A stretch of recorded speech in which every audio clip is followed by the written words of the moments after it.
This is the 5-Minute Youth Devotional Reading with Alex Sarria.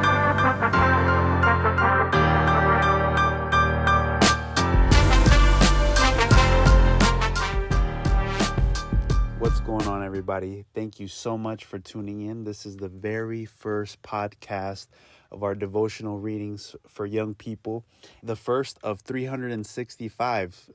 And hopefully this could be a good resource for you as you start your day, or as you're ending your day, or as you're having your lunch. We hope to honor your time by keeping these under 5 minutes. And so without further ado, here we go. January 1st, the beginning of every beginning. 1 John 4:8 says, God is love. There's not enough words to define God. Those that come close are so rich and immense that we would need eternity to understand them. And one of these words, perhaps the most appropriate for our understanding, is the word love. Love is the beginning of every beginning, and it will be the end of every end. Some insist that the formula that best defines the universe is Albert Einstein's E equals mc squared. But that's not true. The formula above all formulae from which all mechanics of the cosmos arise is G equals L. God equals love. Out of love, God made the heavens, the earth. He made us. He molded the most manipulable of all matter because his love is creative.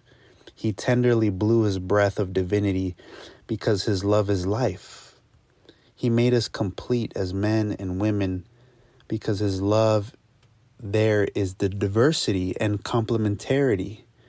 He offered us all of this in exchange for very little. Reciprocity. We too can give love. We can be love. And love grows with love. And love that is shared, it's exponential. He gave us the possibility of being as creative as he was, and of flooding this world with art.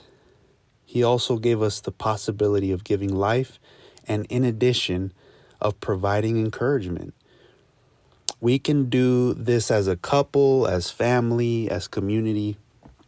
Not only did he show us the formula, but he also allowed us to live it. And sadly, sin has blurred that truth. But with Jesus, we can return to the beginning of every beginning. He gave himself for all, big or small, because for him, love has no size. For the young and the old, because for him, love has no age. For the rich and the poor, because for him, love has no social class. For you and for me, because love is personal. His sacrifice was much more than an obligation. It was the opportunity to show us how much he loved us, how much he loves us. Today you can start a new year. We are starting a new year. And there may be many objectives that you might have.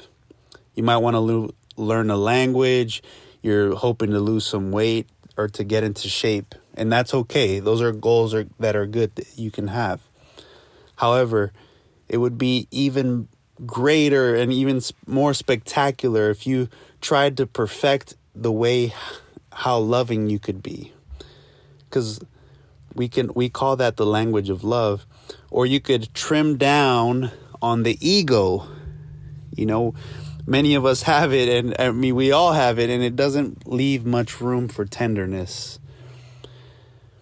Or we can learn this year to continue our generosity and empathy fitness training. It'll give us an exercise to benefit others that's really healthy. It's not that hard. Let's follow Jesus' example. With his help, you can achieve the goals he has for you, your goals. And you want a spoiler? In the end, you will be love. All will be love. Because at the end of the day, there's no greater end than this: to love and to be loved. Thank you guys so much for tuning in. If this was helpful for you, please share it with a friend. And if you haven't already, please subscribe.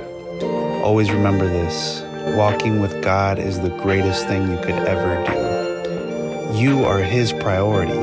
Make Him yours, and you will always live out your purpose. God bless.